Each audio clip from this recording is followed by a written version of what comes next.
Good morning, friends. Welcome to Go Long, a show that focuses on local sports and faith, includes thought-provoking, faith-based interviews with area coaches, players, and sports figures, unashamed Bible discussion, and the one and only, it's back.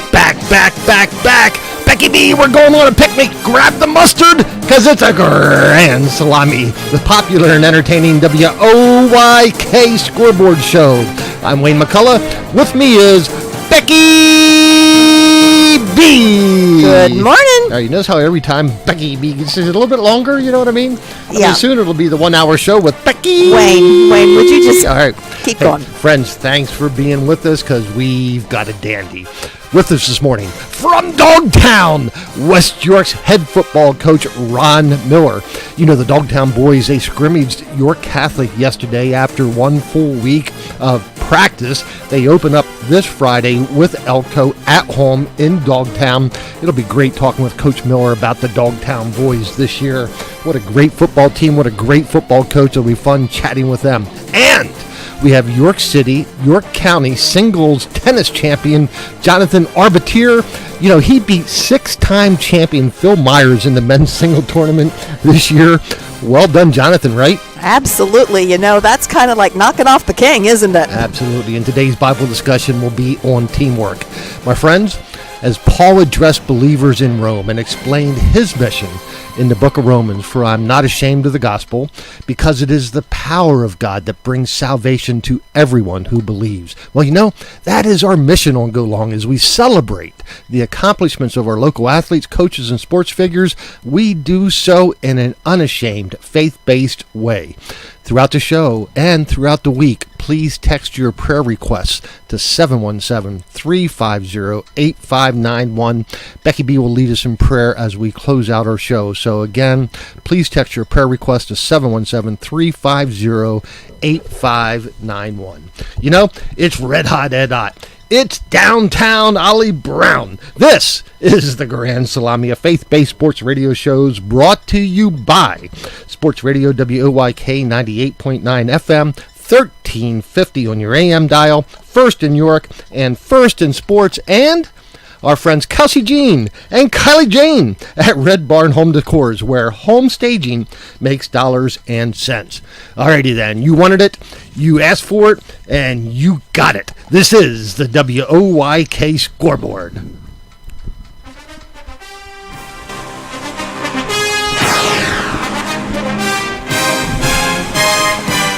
Alrighty, let's kick this off with Game 1 of the Central League semifinals. In the series in the Central League, best of three, two great matchups. The Mount Wolf Wolves and the Jefferson Titans, they're matching up. And the Mechanicsburg Cardinals taking on the Stoverstown Tigers. You know, I got to say, probably what most people would agree with, the four best teams coming out of the Central League matching up.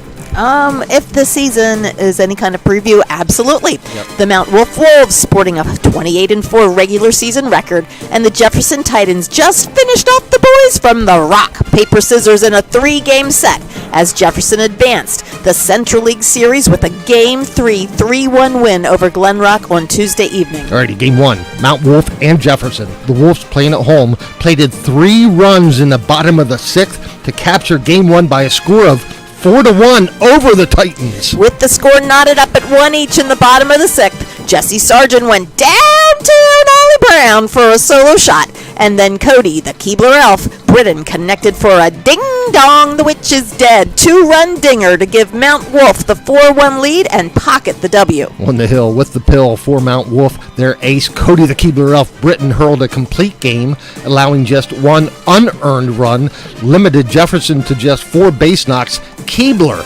whiffed 11 in this gem. Still for the Mount Wolf Wolves, Mark Burnside with an RBI 3-bagger in the bottom of the 1st. Burnside with a pair of hits for his day at the dish. And for the Jefferson Titans, Kurt Siders with an RBI on a ground out in the top of the 1st. And their ace, Brian Bossum, tossed 6 innings, giving up just 3 earned runs and no free passes, 6 hits and 6 Ks. Wow, then yesterday morning, Jefferson tied this series at 1 game each by booking a 3-1 win over Mount Wolf. Game 3, with the winner moving on to the championship series, will be played today at Mount Wolf. In the other Central League Best of 3 series semifinal series, the Mechanicsburg Cardinals tattooed the Stoverstown Tigers on Thursday by a score of 10-0. How about this day at the plate for the go-along performance of the week for Mechanicsburg? Brad Ebert muscled up and belted a pair of 3-run moonshots. 2 of them, yeah! You gotta love it. All righty, Christian Foltz twirled the shutout for Mechanicsburg. Then, on Saturday morning, in Stoverstown, Mechanicsburg punched their ticket to the championship series with a high-scoring, hard-fought 8-6 win over the Tigers. Those Tigers were clawing, trying to stay in it, weren't they? Give it to Mechanicsburg. Yes. Again, probably expected, but you know what? Stoverstown, absolutely. These guys, they know how to play hardball. Absolutely. Yep. All right, moving on to the Susquehanna League Series playoff finals. In Game 1 of the Best of 3 series featuring 2 historic teams, York Township and the Conrads, or Coonrads as you say. At York Township, Game 1 goes to Township as they shut out Conrads 7-0 behind a complete game shutout gem tossed by Ethan Sachs. Sachs allowing just 3 hits and whiffing 5 along the way. For Township in Game 1, Robert Leon and Jake Riekert each with a pair of base knocks and 2 sweet ribbies, and Dennis Porter and Brady Lefevre each with a pair of hits. Mitchell Garber ripped a pair of singles for the Coonrads. And then in Game 2 on Saturday morning from New Bridgeville, Indian Nelly, grab him by the ear, drag him out behind the woodshed, and you know what happens next? They get a good old-fashioned whooping. Game of the week. York Township spanked the Conrads by a score of 13-3 to clinch a spot in the Susquehanna League Championship Series. Alrighty, the other Susquehanna League semifinal series featured the number 1 is the loneliest number seeded East Prospect Pistons and the surprising Felton Mad Dogs. The Mad Dogs knocking out the Windsor Cardinals to earn their spot in the semis. Game 1 was all East Prospect as they pounded the Mad Dogs 14-5 in just 5 stanzas. I don't want to let that one just slip by easily. The Mad Dogs are pounded. You know what happens to you? All right. Okay, Wayne. Yeah, I just thought you just kind of said that without, probably the emphasis that I'm thinking it deserves. Okay, Wayne. Well, why don't you say that? All right, no, they pounded them! All right, they pounded them. For the East Prospect Pistons, Ricky Smith led the hit parade with a pair of 2 baggers and 5 ribbies, and Dalton Wren booked a pair of knocks and 3 ribbies in the win.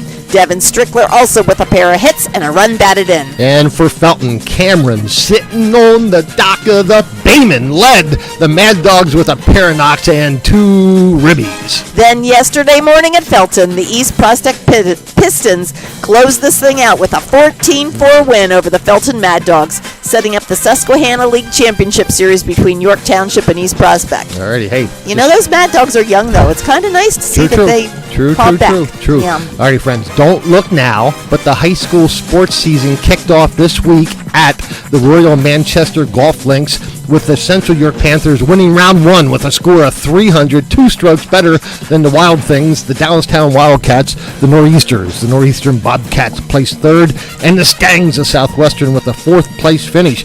Division 2 tees off their golf season tomorrow afternoon at Regents Glen. Isn't that hard to believe all that's happening? I know, and some of these schools haven't even started school yet. Yeah, true. All right. In the 103rd York City County Tennis Championship Tournament, Jonathan Arbatier captured his first men's open singles championship with a straight set win over 6-time defending champion Phil Myers, and Alyssa Steele captured the women's open marbles with a 3-set win over Lexi Lakatosh. Jonathan Arbatier, Dallastown alum, where he was a York Adams singles and doubles champion and led the Wild Things to the district championship and the state semifinals. Jonathan currently plays Division I tennis at Rider University, where he is an exercise science major. We will talk with Jonathan live in just a little bit. I got to ask him what an exercise science major does, right? Well, I think you probably know that. Trainers, yes. It'll be interesting to hear about it, though, right? And there's a lot of things you can do with an exercise science major. I agree. Now, years ago when I went to college, I don't think that was a major choice. Well, a lot of things have changed since you went to college. Right. When we went to college, the computers took up an entire room. Easy. All right. Okay.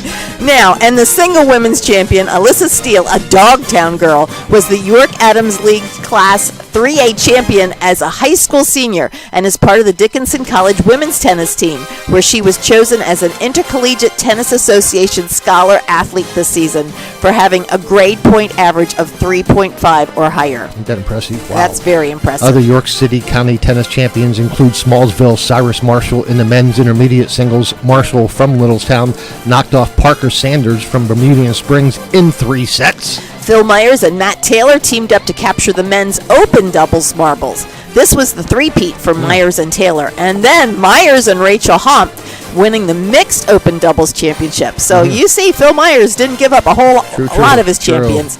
And Amy Champion and Hillary Cooker repeated for the second women doubles open title. All right, the York Revolution played a terrific 8.5 innings. Daggone it, baseball's played in 9 innings, but squandered a 3-run lead in the 9th, losing 8-7 in 10 innings to the High Point Rockers last night at Truist Point. The Revs now fall to 1-7 on this road trip with 1 game just remaining. That is this afternoon. You know, they missed their opportunity to pull within 1.5 games of 3 teams in the North Division for first place. Instead, now they're 2.5 back. Still a lot of baseball to be played. For the Revs, Drew Mendoza reached base 5 times, going 4 for 4 with 2, not a nibbler, not a Texas leaguer, not a not a Baltimore chop, not a can of corn, not a warm burner. It wasn't even an excuse me sing, and it wasn't a nubbler. You know what it was? What was it? It was a dinger, a moonshot, a 4-bagger. It was a tater. It was a long ball for Drew Mendoza as he ripped 2 of those, and he had 6 ribbies to carry the offense. We'll talk about baseball slang. I mean, talk about carrying the offense. That's amazing. True. The Revs now look to salvage the final game of the road trip this afternoon. Game time 4:05. Daryl Henry will have the call here on 1350 and 98.9 FM. On the hill with the pill for the Revs, right-handed pitcher Tom Sutera. He's 7-5, and he'll face Craig Stem with a 1-1 record. Revs fans, catch all the action again here on 98.9 FM, 1350 AM, 98.9 WOYK.com, the new WOYK app, and Flow Baseball TV beginning at 3:45. Again, the best that I know, Daryl Henry will have the call, and I'm looking forward to Revs returning home Tuesday evening with a 3-game series with the Lancaster Barnstormers. You know, we were talking about Drew Mendoza, and that itself is baseball slang, right? Mendoza not hitting below the Mendoza line. The Mendoza line is a hitter that hits what, Beck? Low batting average. Low, but below 200. Yeah, right? You got it. Hey, I'm proud of that. Are you impressed with that, I'm proud of that baseball chatter. I've lived with you long enough that I've learned some things. Yeah. But, you know, we talked about him having 2 moonshots, 2 dingers, 2 4-baggers, 2 taters, 2 long balls yesterday, you know, some of that slang, but some other slang. So there's this chat a little, you know, if you're sitting next to your buddy at the old ballpark, you got to know some of the chatter, right? It's just important. Especially if I'm sitting next to you. Yeah, you can't act like a baseball fan if you can't chat it a little bit. So I'm going to start with some easy ones. The ace. What's the ace? That's like the best pitcher. Yeah. So the batter hits one in the alley. That's like between 2 outfilders. Yep, you got it. Okay, around the horn. That's when after somebody gets struck out, they throw it around the infield. Yeah, it could be, anytime there's now. Some people also call around the horn double play when the ball's hit to the third baseman, goes to second, goes to first. But so around the horn can be used a couple different ways. Not quite as easy, a backdoor slider. I have no idea. Oh, okay. That's okay. Well, the pitch kind of starts off the plate and comes back in, kind of a slider that breaks over the plate then. You see that a lot. It looks... I don't see how these hitters even hit the ball when it comes in as fast as it does. But it looks like it's coming in like off, and it's going to be a ball, and all of a sudden it does this weird little dip or whatever and comes back in. Yeah. Bang, bang play. You know this one. Oh, that's when it's really fast, and the umpire has to make a quick decision if are they out or safe. Yep. A banjo hitter. Never heard of that one. Okay. It's a kind of hitter that bloops the ball, doesn't hit it really hard, probably chokes up on the bat a little bit and just tries to connect with it and drop it in somewhere. They're banjo hitter. They're playing the banjo. Oh, okay. Well, that's... You gotta love it. All right. Yep. You know what a battery is, right? Oh, yeah. The pitcher and the catcher? Yep. The bean ball. No. Okay, well that's when the pitcher hits. That's when the pitcher throws the ball and it hits the batter's head. That's a Oh, I did beanball. hear about that. Sometimes they You do heard that about after that. somebody hits a Yeah. home run or something, and they try to bean them in the head. One of my Well, favorite. that's yeah. rude, though. They That's don't just try. It that's can not be even safe. It can be a beanball without trying. No, but Also. when it happens after a home run or after something, and, True. and you're either brushing them back or All right. hitting them on purpose, All right. you see a lot of brawls after that. All right, how about the Bronx cheer? You know what that is? Well, it's probably about it. something rude with the Yankees. Yeah. No, it's the crowd's booed, but here's what it usually happens. It's like a batter is in a slump and they're 0 for 20, Yeah. and all of a sudden they get a hit. So you get that Bronx cheer, It's kind of a little bit between a golf clap and a little bit of a boo. It's a Bronx, you could call it a jeer. I don't know, but... like it's about time you hit. Yeah, huh? yeah. Okay. You gotta love it. Gotcha. Or a pitcher walks 3 guys and then finally throws a strike or Oh, something. okay. Yeah. All right. you Got get it. that Bronx cheer. Can of corn. That's an easy out. Yeah, and usually it's a fly ball to the outfield. The Okay. outfielder's camped underneath it. It's a little fly ball. He didn't have to move much. He just stands there. It's a can of corn. You gotta love it, right? Yeah. Caught looking. You know what that one is? Oh yeah, like if you're leaning the wrong way and you get picked off. Yeah. Well, what happens if you're caught napping? Ooh. Well, that's like you're not paying attention. Yeah, you're picked, but it's true. But it's usually when you're picked off first base. Oh, okay. That's when you're caught napping. Oh, okay. Tippy Martinez, a former Oriole, famous for picking off 3 guys in the same inning. You gotta love that, right? Oh, yeah. Caught 3 guys napping. That probably time. doesn't happen too often. No. I think that's the only time it ever happened. Oh, okay. How about playing a little chin music? Is that when Ooh. they kind of brush them back near their head? Yes. Your pitcher throws a brush back pitch, throws it up, near the head, brushes them back a little bit, gets them off the plate. All right, when you climb the ladder, how about that? Is that when I have no idea? All right, Does well- it go up in the batting order? Maybe. No. When you climb the ladder, a pitcher just gradually in his pitch sequence throws the ball a little higher, and then Okay. the last pitch is high out of the strike zone. And the batter chases it. Oh, so okay. the pitcher climbed the ladder. You gotta love it, Okay. right? Oh yeah. Sure. You know what a comebacker is. Well, when it goes up the middle and goes back to the pitcher. Yep. Batter. It's a Yeah. comebacker. A crooked number. No idea. All right, when you put more, a crooked number, I often talk about that on our scoreboard show. When they put up a crooked number, that doesn't mean you understand it or anybody else does. No. No, but it's more than one run because a 2 is a crooked number, a 3 is a crooked number, a 4, but 1 is not a crooked number. Well, if you ever taught first graders like I have for years, 1 can be a crooked number too. All right, so it's, All right. no, one's not true. But anyway, a crooked number is when a team puts more than one run up in the inning. okay. So they All right. stuck a crooked number up Got on the it. board. You know what a cutoff man is. Oh yeah. Okay, well, yeah. Well, that's like when they hit a ball to the outfield, the shortstop or the second base person or whoever has to go out and get it from the outfielder, and then they hit the cutoff man so that the cutoff man can throw it to the catcher to All get right. that person All out right. at home or whatever base the person's going to. All right, ducks on a pond. That means people on People? base. People on base. Is that? Well, scoring position. Oh, You okay. got man on second or men on second and third. It doesn't have to be a man. We do it in Could be a softball woman. too. Yeah, true. Okay. True. An excuse me swing. Yeah, When that you makes sense, when right? you do like a swing and you didn't really mean to swing. Yeah, check swing, make Okay. contact. Yeah. You Yeah. didn't. You tried to hold it up, and you still swung and hit the ball.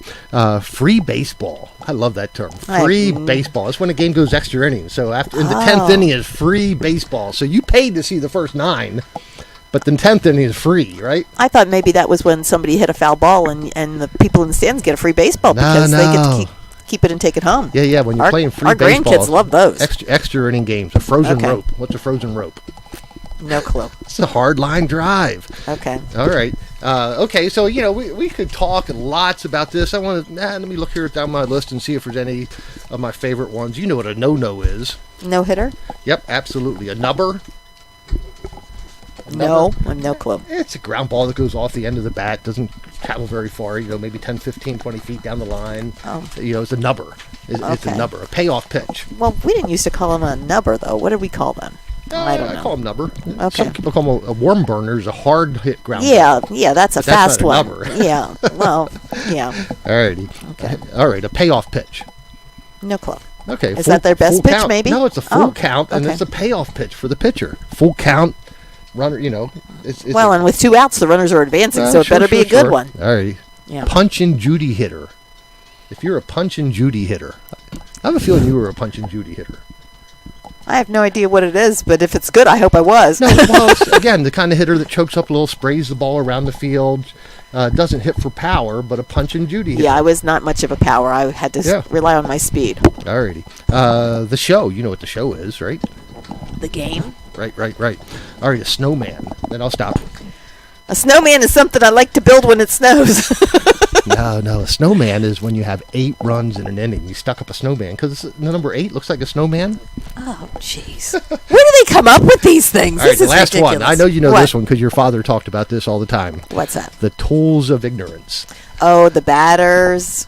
I'm sorry, the catchers things. I wore the tools of ignorance as well in high school and college. All right, hey, thanks for being with us as we chat a little bit. You got to know those things. You got to chat baseball. Sometimes you can just watch the game and clap and enjoy it too. All right. I see lots of people that go to ball games know nothing about the game and still enjoy it. Yeah, you don't but have if to you know wanna all look like this you're in the crazy know, stuff. If you want to be in the know, you got to know what the wheelhouse is, and you got to know what a utility player is, and you got to know when the pitcher throws Uncle Charlie, and you just got to know What is those. Uncle Charlie? Uncle Charlie is a curveball. Yeah, you should. What does that have to do Yeah. I with mean, you got Uncle Charlie. You struck out on a good curveball.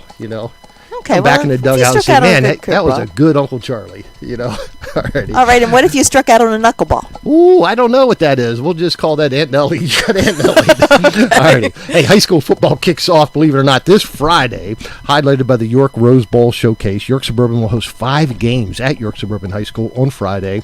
They'll take place August 25th and Saturday, August 26th. The York Rose Bowl kicks off Friday at 5:30 with York Tech and James Buchanan, and the York Suburban Trojans will play host to the East Pennsboro Panthers at 8:30.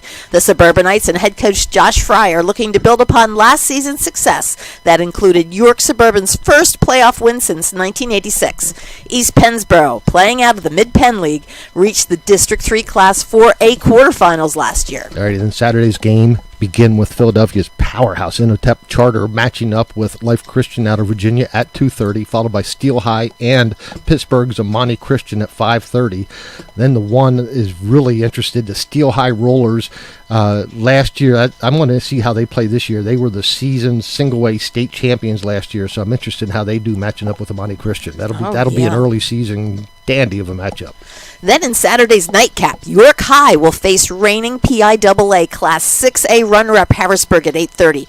Russ Stoner and the York High Bearcats will have their hands full with the Harrisburg Cougars, who are defending District 3 6A champs and went on to play for all the marbles in the state championship game. Hey, I'm picking the Bearcats in that one. And last season, the York High Bearcats finished their campaign with a 6-4 overall record, 5-1 in York Adams Division 1. Their only loss in the league coming at the hands of the Central York Panthers. Alrighty, I'm going with Suburban and the Panther and the Bearcats. The local boys, huh? I am. I think they both have what they need to win in those games. So and I know the Bearcats have been working hard off season too. Yeah, next Sunday morning on Go Long, you'll hear a recap of all the high school games in the York Adams. They're going to be fun chatting a little bit of football. Will not, Becky B?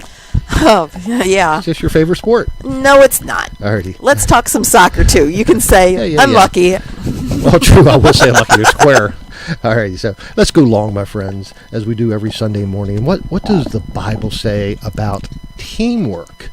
And I often, as I do, I go to the Bible to learn about certain things I think are important, obviously, and teamwork is certainly one of those. As we kick off the fall season in sports, I want to read this from the book of Ecclesiastes. Chapter 4, verses 9 and 10. 2 are better than 1. How about that? Because they have a good return for their labor. If either of them falls down, one can help the other up. But pity anyone who falls and has no one to help them up. From the book of Proverbs, chapter 27, verse 17, we're talking about what the Bible says about teamwork. As iron sharpens iron, so one person sharpens another. I appeal to you, brothers and sisters, in the name of our Lord Jesus Christ, that all of you agree with one another in what you say, and that there be no divisions among you, but that you be perfectly united in mind and thought. We're talking about teamwork. That's so important on a team, too, because, I have seen many times that there's a lot of talent on a team, but if the team is not pulling together and working together, not necessarily not agreeing, but working on the same goals. If there's somebody who wants to be the star and not playing as a team, they oftentimes get picked off. Yeah, absolutely. From the 1 Corinthians chapter 12, verses 20 through 25. As it is, there are many parts, but one body. The eye cannot say to the hand, I don't need you. And the head cannot say to the feet, I don't need you. On the contrary, those parts of the body that seem to be weaker are indispensable. And the parts that we think are less honorable, we treat with special honor. And the parts that are unpresentable are treated with special modesty. While our presentable parts need no special treatment, but God has put the body together, giving greater honor to those parts that lacked it, so that there should be no division in the body, but that its parts should have equal concern to each other. Becky B., your thoughts there? Doesn't that talk about a team right there, right? Well, absolutely, because every part of a team is really important. The team is only as strong as its weakest link is something I've heard time and time again.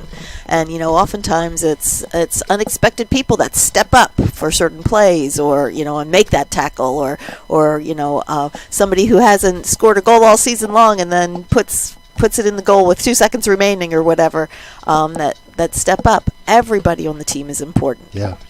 All right, friends, I'm going to be interested in hearing what Coach Miller of the West York Bulldogs has to say about teamwork, right? Absolutely. You know that's important to him. Oh, yes. In the football field. And we talk about the season kicking off. Well, anyway, my experience from coaching is, you don't know how many games your team's going to win and lose after the first week of practice. But I can tell you one thing. You have a good sense for what kind of culture you have on your team. Absolutely, at the end of yes. 1 week. So I'm interested in talking to Coach Miller. We'll be right back. Daryl Henry here with Kelsey McCullough, Kylie Taylor, the owners of Red Barn Home Decors. Kelsey, tell us a little bit about what you guys are doing. So Kylie and I bring in our furniture and decor to either a vacant or occupied home, and we allow buyers to create emotional connections with the home by envisioning their family in that space. Doing that allows the buyer to get top dollar for their listing and also sell it in the fastest amount of time. Kylie, tell us about the benefits of Red Barn in particular. Home staging is very important in the selling process. It really makes sure that your home sells in the quickest amount of time and for the top dollar. Some of our statistics here are homes sell in an average of 4.5 days and for over 16,000 over asking. Kelsey, how would folks get in touch with Red Barn? Please feel free to check out our portfolio at www.redbarnhomedecors.com. You can also check out our social media pages at Red Barn Home Decors, or give us a call at 717-818-1207. Red Barn Home Decors. Staging makes dollars and cents. When you have talent like this, you know we're gonna brag about it. From Colin Cowherd, Dan Patrick, Doug Gottlieb, LeVar Arrington, Brady Quinn, Jonas Knox, Ben Maller, Rob Parker, Chris Broussard. Oh yeah, that's nice. Jason Smith, RJ Bell, and Mike Carmen. There's gonna be some saltiness about that. This is more than a lineup. This is the lineup. They live right here on Fox Sports Radio. This is The Herd. Attention listeners. With Colin Cowherd. Favre and Aaron Rodgers are not the same person, but they're becoming the same Green Bay quarterback. You've seen those commercials, those Progressive insurance commercials where, you start becoming your parents. They're actually very, very funny. Aaron's becoming Favre, whether he wants to be it or not. He's getting kind of rigid.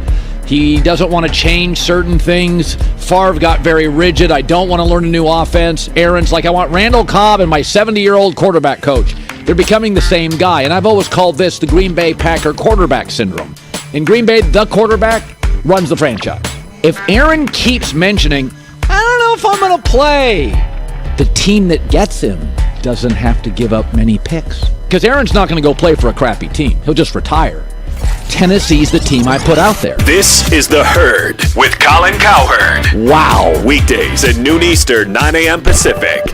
Can't get enough of the birds? Sports Radio 98.9 and 1350 WOYK has you covered. Join us all season on Mondays at 6 for the Baltimore Baseball Show, hosted by award-winning Orioles and National Baseball writer Dan Connolly from The Athletic Baltimore. Exclusive in-depth interviews, plus the latest insight and analysis on the Orioles every week. Talking baseball and the birds every Monday at 6. The Baltimore Baseball Show on Sports Radio 98.9 FM and 1350 WOYK. First in York, first in sports. Naya kicks the pitch. Swung on, hit deep, left center field. Has he done it again? Has he done it again? He did it! Rhys Hoskins with a 2-run game-tying homer here in the bottom of the 5th inning. And it's 6-6. You are on York's home for the Phillies. Welcome back to Go Long. I'm Wade McCullough. With me is Becky B. And with us live on the phone right now from Dogtown, the head coach of the West York Bulldogs, Coach Ron Miller. Coach, thanks for being with us. I know you got that horse coaching 1 week into it voice. I sure do. And I'm sitting here at Dogtown, and we're having our coaching meeting right now. And, I'm having a little trouble getting my point across today. Coach, first of all, we were talking about teamwork, and I told Becky B, I said, after 1 week and one scrimmage, which we want to hear about, you may not know how many wins or losses you're going to have, but you can tell a lot about your team, the culture that's on your team, who are the leaders. So tell us about where you are 1 week in. Okay, and I'm glad you asked. West York this week, teachers came back early this week, and then our freshmen kind of did an orientation day. We're a very young football team, so obviously that impacted our practice session. And then Friday, our entire student population went back. And something that was very important to us, when I got here, I interviewed everybody I could. I talked to custodians, I talked to cafeteria workers, I talked to community members, teachers, coaches from other sports. And, I would say to them, when I say West York football, what's your first thought?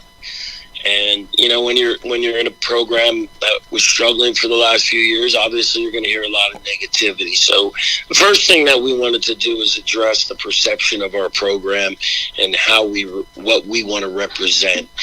And I will tell you, in terms of teamwork, on Friday, I teach at Dallastown. I was not there because we're not in school, so I was able to come to the CAF. We really stressed to the players, to the parents, we get one chance to make a first impression.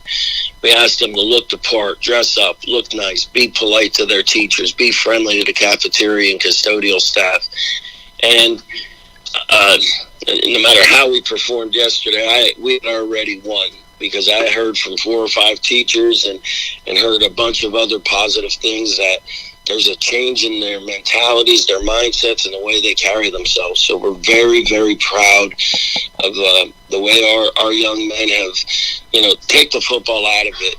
8 community services right here in West York, helping our local community members, being a team weights with the borough in West Manchester, and doing anything that we can to create an energy that's positive and exciting here at West York. And I will say confidently that our young men have done that. And to me, whatever happens Friday, of course, winning's important to us. We play to win, but we're off to a great start in so many other ways that it's going to be hard for us to fail this year if we continue doing the right things outside the field.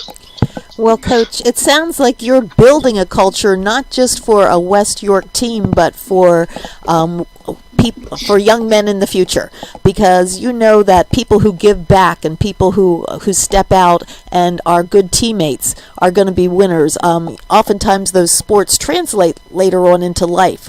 You learn how to be a leader, you learn how to work through difficult times and how to persevere. Absolutely. And I'm glad you brought that up. I think, first of all, in education 101, you talk about Maslow's hierarchy of needs, meeting the basic necessity of young people. How are they going to perform? How are they going to learn? How are they going to do anything that's going to be positive if their basic needs aren't being met? In society today, and it's not West York, it's not Dallastown, it's everybody, it's the world. The have and have-nots, there's a difference. What we're trying to do is create an environment where people feel safe. They're not hungry. They feel good about themselves. And in doing so, I think what we're starting to see is young men starting to conduct themselves the way that we want a champion to conduct themselves. We always talk to them. Again, it's a football thing, but what do winners do? And winners win. Well, they don't just win on Friday nights. They don't just win on a competition in a gymnasium. They clean up the house when mom asks them to. They hold the door open for other people. If another student drops books, they pick them up. If a teacher asks for help, they're the first ones there. And what we're trying to do is show them that when you give of yourself, you don't know when it's coming, but it's going to come back tenfold. And that perseverance and that energy, it's not just football. We met with the student section. We bought 150 T-shirts for them, first 150 people. It's not just those guys either. It's the past. We have a Hall of Fame and alumni tent being set up this week. We have our youth football organization. I did an interview for preseason, and I think I used something along the Bulldog way. And there is a Bulldog way, and that's one of conducting ourselves with class and pride, and understanding that we represent our program all the time. I'm not a social media guy, but former player posted something on Thursday of himself playing, and I'm asked, all the former Dogs from all ages and generations and eras to show their support, and our kids have been blown away by it. It's been cheerleaders and band members from the 60s, 70s, 80s, 90s, and trying to make a point that there's a way to do things here in West York. It's the reason I'm here. It's the reason I love this place so much, because we take care of ourselves, and our young men are doing a great job of carrying that torch for us right now. One thing I've learned over 35, nearly 40 years of coaching is young men model themselves after coaches. And another thing is that many don't realize, that's the obvious, but something many don't realize is other coaches model themselves after coaches. And community and other folks associated and even coming to watch the game model themselves after coaches. And I'll just give you for example, if a coach is throwing a fit on the sideline, guess what happens in the stands? And, and let me tell you, my friends, in West York and all of PIAA, if I'm going to model myself after somebody, it's going to be Coach Ron Miller. You're a gentleman. You're a leader. You're everything that is right about high school sports. I'm so happy you're in that West York community. Let's talk football, Coach. Scrimmage yesterday against the Fighting Irish of York Catholic. You got a game coming up Friday night under the lights at West York against Elko. Tell us a little bit about your team. Okay, I will, and I'm glad to tell you about our team. First of all, let me start by this. They have done everything that we have asked as hard as they can, and it's been a big-time learning process for them. We're hard. We coach hard. We work hard. We coach them hard. We practice hard. Everything we do, again, that Bulldog way. And they have, for a young team, I only have 5 seniors. I believe I have 9 juniors, and then the rest are freshmen and sophomore. Yesterday we had a freshman tailback score three touchdowns for us, so that's a good thing. But the bottom line is he's 14. But talented, we'll always have speed here, I believe. I've always, it's just something I assume, and really I've been pretty much, that's just the way it is. But this group of guys has, I don't think they've ever been coached as hard as they have. And when you talk about modeling yourself after coaches and stuff, I made it a point to hire nothing but, those guys that are going to be great examples as people and coach them up as hard as they can. And boy, are they doing a great job. We have a young quarterback that is finding his way, but saw great improvement yesterday. Our intensity, our ability to maintain focus for longer periods of time, we're definitely seeing because of our conditioning. We ran to the football yesterday against York Catholic, and Dallastown was also there for the scrimmage. Okay. So we got some good work against some of their superstar athletes as well. Overall, I'm just so proud of the fact that they're showing up every day.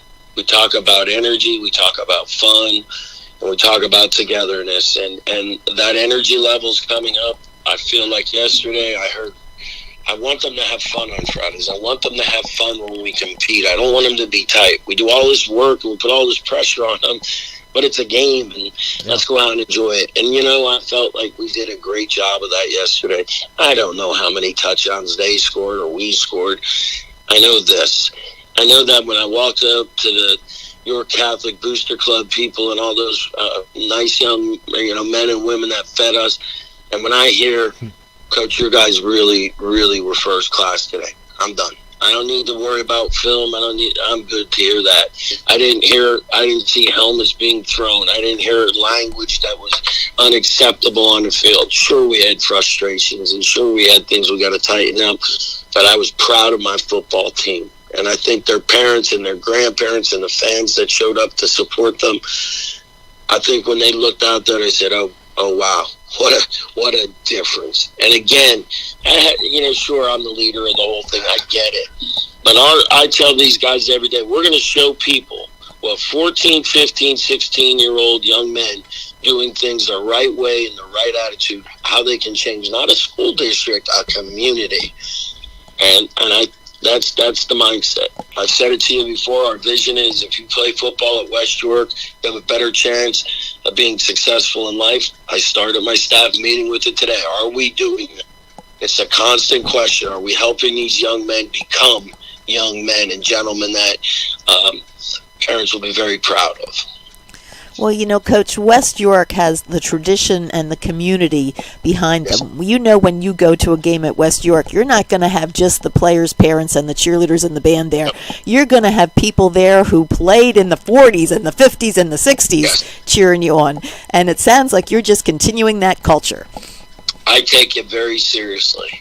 I grew up in Mount Carmel, Pennsylvania, where football is life. Down the street was Southern Columbia with Jim Roth and his 15 state championships, and down the road from him was George Curry at Berwick High School. Three of the most powerful high school programs, not in the state, in the country, and those are the people that modeled. I understood what it was like to know Bob Veach, the dad of Brett Veach, who's the GM for the Kansas City Chiefs. I knew what it was like to know that a Henry Hynoski played for the Cleveland Browns and his son won a Super Bowl with the Giants.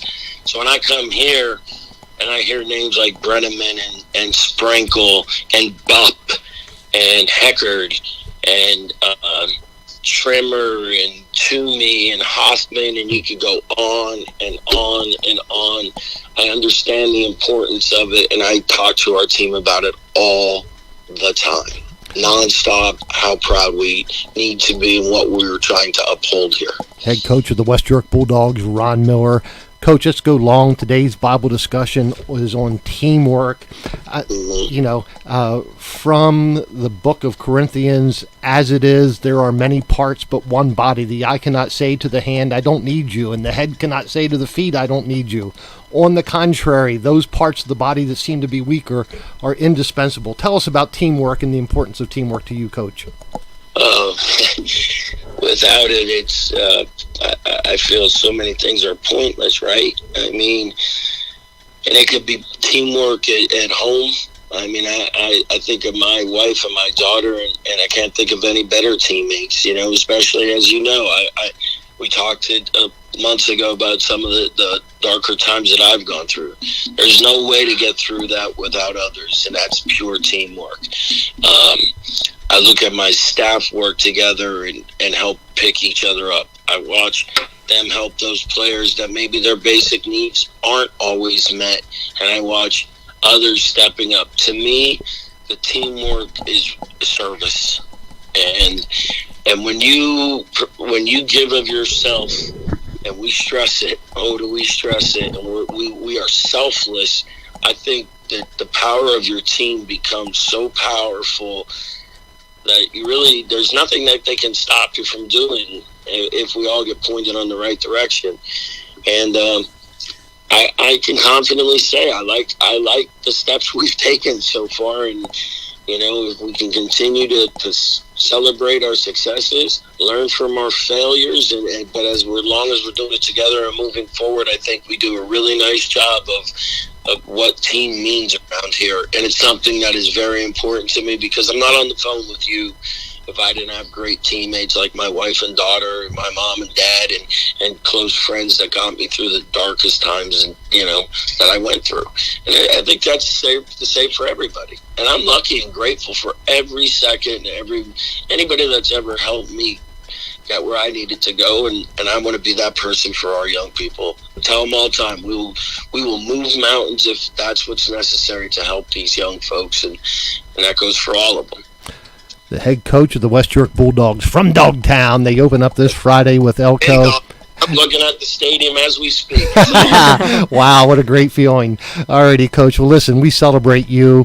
Thank you for your leadership. Thank you for all you do for the youth of West York, but also thank you for being a role model for all of us, other coaches, community members, just all of us, all of our fans who listen to us here on Sunday morning. God bless you and the West York Bulldogs, Coach.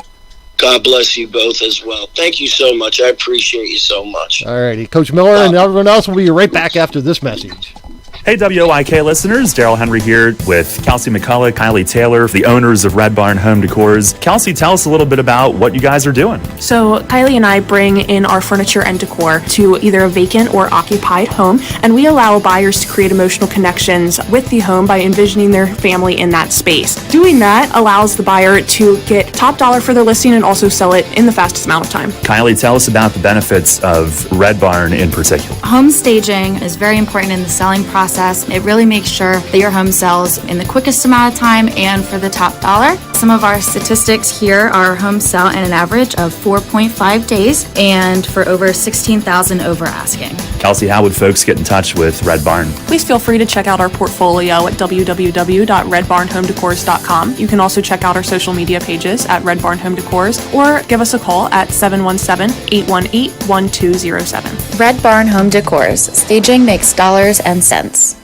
Can't get enough of the birds? Sports Radio 98.9 and 1350 WOYK has you covered. Join us all season on Mondays at 6 for the Baltimore Baseball Show, hosted by award-winning Orioles and National Baseball writer Dan Connolly from The Athletic Baltimore. Exclusive in-depth interviews, plus the latest insight and analysis on the Orioles every week. Talking baseball and the birds every Monday at 6. The Baltimore Baseball Show on Sports Radio 98.9 FM and 1350 WOYK. First in York, first in sports. Naya kicks the pitch. Swung on. Hit deep. Left center field. Has he done it again? Has he done it again? He did it! Rhys Hoskins with a two-run game-tying homer here in the bottom of the fifth inning. And it's 6-6. You are on York's home for the Phillies. Welcome back to Go Long. I'm Wayne McCullough. With me is Becky B. And Becky B, live on the phone. We have Jonathan Arbatier, and Jonathan is the current champion of the City County York Tennis Men's Open Champion. Jonathan, congratulations. Tell us a little bit about what it feels like to be a champion. It feels good. Just a lot of hard work this summer, and turning that into a win going into the end of the summer and going back to college is definitely a boost for the confidence, so it feels good.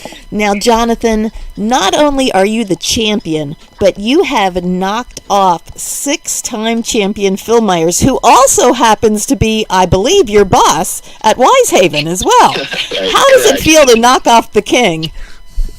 It feels pretty good. I mean, going into it, I wasn't quite sure how it was going to go. Just we practiced a decent amount together, and I mean, he's a real good player. So it was going into it, I had to stick to my tactics and stick to my game plan and stick to what I know and what I'm confident with, and so.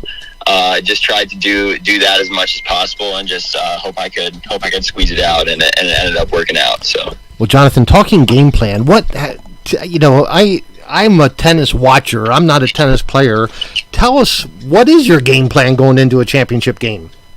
So it really depends on the kind of player that I'm up against, but overall, for me personally, I'm a grinder. I like to sit along the baseline and just put shots deep in the court to where they're not really able to take advantage of a ball, and I just try to not, and I'm pretty quick, so I try to not let them pass me. I don't usually take the offensive too much, but against a guy like Phil, who's so good at taking control of those deep balls, I kind of had to try to get on the offensive a bit and use my forehand a lot and try to make him run. So that was kind of the game plan going into it. Just a lot of thought on first serve placement, where I was going with that. I know he doesn't really like too much slice to the body, so that was where I was intending to go with most of my first serves. Okay, now Jonathan, you are a homegrown York County boy. Played tennis at Dallastown, and you were a champion there. Talk to some of the listeners. What does it take to become a champion? Tell us about some of your early tennis times and how you came to becoming a Division I tennis player. So honestly, it's just a lot about hard work. Like with anything, the more you do it, the better you get at it. And it must have been about the summer after COVID happened, summer of 2020 was when I really started to try to take tennis seriously, started taking lessons and stuff like that, and really just kind of put my foot on the gas, played multiple hours a day, just tried to focus and tried to improve on different aspects of my game. And I think that really, that's all you can do. Just try to put as much effort as you can into something, and that's the only obligation you have to yourself. So I think that's really just kind of how I started improving, and I guess what got me to this point. Jonathan, tell us a little bit about the requirements and what you have to do as a Division I tennis player. So overall, one thing I would say, we obviously have practice. We have obviously practice every day, but a lot of it is done on your own too. We go out. You're only allowed to have a certain number of hours with your coach in a week. So we do that number of hours, and then we'll go out on our own and play or go to the gym, stuff like that. We have certain team workouts that our coach gives us as well, to do for fitness outside of tennis.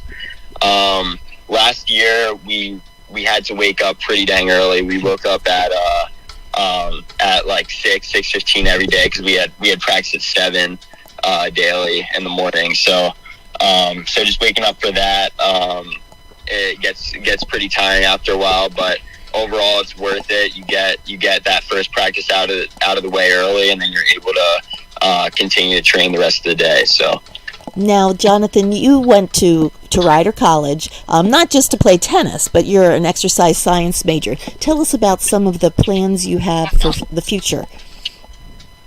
So honestly, for the future, I'm not quite sure what I want to do yet. All I know is I'm very interested in honestly the minds behind tennis players, and how much of a mental game it is, and how hard that can be on the minds.